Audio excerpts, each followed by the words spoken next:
নমস্কার, আমি আলপনা ধর এনি 24-এ আপনাদেরকে স্বাগত। মাতৃভূমি কাপের ফাইনালে জামালপুর গত বছর ফাইনালে হারার মধুর প্রতিশোধ দিল জামালপুর এফসি। সোমবার গত বছরের চ্যাম্পিয়ন শক্তিশালী নতুন বাজার এফসি দলকে পর্যদস্ত করে প্রথম দল হিসেবে মাতৃভূমি cup prize money knockout football টুর্নামেন্টের ফাইনালে প্রবেশ করল জামালপুর এফসি। স্থানীয় বাম নিত্যানন্দ উচ্চতর মাধ্যমিক বিদ্যালয়ের খেলার মাঠে আয়োজিত প্রথম সেমিফাইনালে এদিন প্রতিপক্ষ নতুন বাজার এফসি দলকে 3-1 গোলের ব্যবধানে পরাজিত করেছে তারা। এদিন সেরা খেলোয়াড় নির্বাচিত হন জামালপুর এফসি খেলোয়াড় ওয়ানবো। তার হাতে man of the match trophy তুলে দেন বিশিষ্ট ক্রীড়া সংগঠক অরিন্দম হৌর ও সাংবাদিক আশু চৌধুরী। আগামী 4 সেপ্টেম্বর বুধবার টুর্নামেন্টের দ্বিতীয় সেমিফাইনালে নাজিয়া এন্টারপ্রাইজ ও ইসলামাবাদ 11 ব্রাদার্স দল পরস্পরের মুখোমুখি হবে। উল্লেখ্য, এদিন খেলার শুরুতে জেলার বেশ কয়েকজন সংবাদকর্মী, ইউটিউবার ও ব্লগারদের সংবর্ধিত করে মাতৃভূমি সামাজিক সংস্থা। আপনারা দেখছেন এনি 24 চ্যানেল। এভাবে আরো খবর পেতে এনি 24 ইউটিউব চ্যানেলকে সাবস্ক্রাইব ও ফেসবুক পেজকে ফলো করে আমাদের পাশে থাকুন।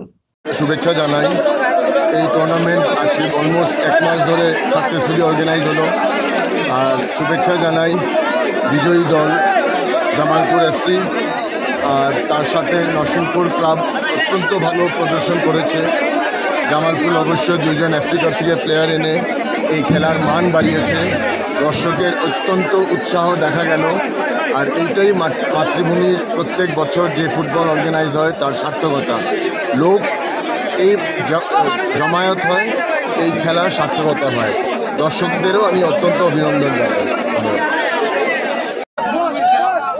আজকে যে পর্যায়ে চলে গেছে সেটা আমার মনে হয় জাতীয় এবং আন্তর্জাতিক স্তরের যে মান রয়েছে সেই মানে আজকে এখানে খেলা হচ্ছে।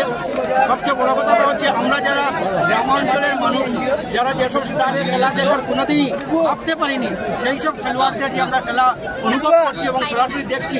পাশাপাশি আরেকটা কথা, অনেকেই বলছেন যে মাতৃভূমি কাপে স্থানীয়রা বঞ্চিত হচ্ছেন। আমি কিন্তু সেটা বলবো না, আমি বলবো মাতৃভূমি কাপে যারা খেলবে তারা একটা অনুপ্রেরণা পাবে যে এভাবে তৈরি হতে হবে, যেভাবে মাতৃভূমি কাপে খেলার অংশগ্রহণ করা যায় সেভাবে আমাদের স্থানীয় যেগুলো খেলোয়াড় আছে তারা তৈরি হবার অনুপ্রেরণা পাবে, সেটাই আমি মনে করি। ধন্যবাদ।